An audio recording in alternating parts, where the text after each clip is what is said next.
కథ మాత్రం proper commercial package ప్రాపర్గా చెప్పాడు. అది నాకు బాగా నచ్చింది.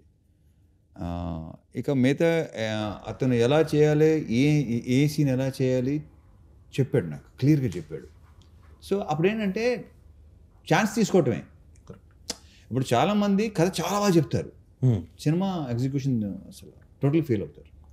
కొంతమంది కథ చాలా దరిద్రంగా చెప్తారు, కానీ ఎగ్జిక్యూషన్ చాలా బాగుంటుంది. బాను ఏంటంటే ఎలా చేయాలి, ఏ ఎపిసోడ్లో ఎలా చేయాలి, బేసిక్ నాకు ఎపిసోడ్లు బాగా నచ్చినాయి. సూపర్. సెకండ్ హాఫ్లో కంటెంట్ కానీ, ఓపెనింగ్ కానీ, ఆ క్యాటరీ అండ్ ఈ తాత మనవడు అన్నీ ఉన్నాయి దాంట్లో. ఎంటర్టైన్మెంటు, మంచి సాంగ్స్ అన్నీ ఉన్నాయి. సో బేసిక్గా తను క్లియర్గా ఉన్నాడు. సో ఛాన్స్ తీసుకున్నాం.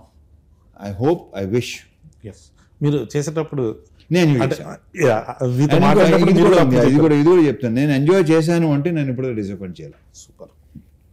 లేదన్నా, మాస్ జాతర మీద హై ఎక్స్పెక్టేషన్స్ రావడానికి ఫస్ట్ రిలీజ్ అయిన పోస్టర్ తర్వాత సాంగ్, మీరు ఇడియట్లో టాప్ సాంగ్ అది, మొత్తం జనాలందరూ పాడేసుకొని, ఇప్పుడు రవితేజ గారిది మేము ఏదైనా చూపించాలి ఇమిటేషన్ అని అంటే ఫస్ట్ ఆ సాంగ్ ఎత్తుకుంటాం. ఆ ట్యూన్ని పట్టుకురావాలన్నది భీమ్స్ గారి ఐడియానా, మీ ఐడియానా, డైరెక్టర్ గారి ఐడియా? అది నాకు తెలిసి భీమ్స్దే ఐడియా. అది ఫస్ట్ ఈ ట్యూన్ చెప్పాడు, అప్పటికే ట్యూన్ చెప్పాడు, దీంట్లో ఇది కలిపితే చాలా బాగుంటుంది, తందే, మొత్తం తందే. సూపర్. అండ్ ఇప్పుడు రేపు ఆడియో విన్నారు కదా, రేపు థియేటర్లో అది ఇంకోలాగా ఉంటుందని నేను నమ్ముతున్నాను. ఇంకా ఊగిపోతారని నాకు ఉంది డెఫినెట్గా.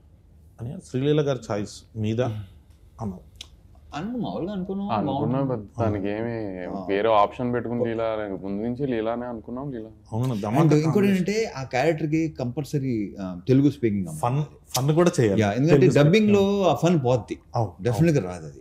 సో తెలుగు అమ్మాయి అబ్బాయిగా శ్రీకాకుళం స్లాంగ్ నేను ఎక్స్పెక్ట్ చేయలేదు. చాలా బాగా చేసలా, చాలా బాగా చెప్పి, చాలా బాగుంది. అండ్ ఇప్పుడు దాకా చూసిన లీలాకి ఈ లీలాకి డెఫినెట్గా తేడా ఉంటుంది.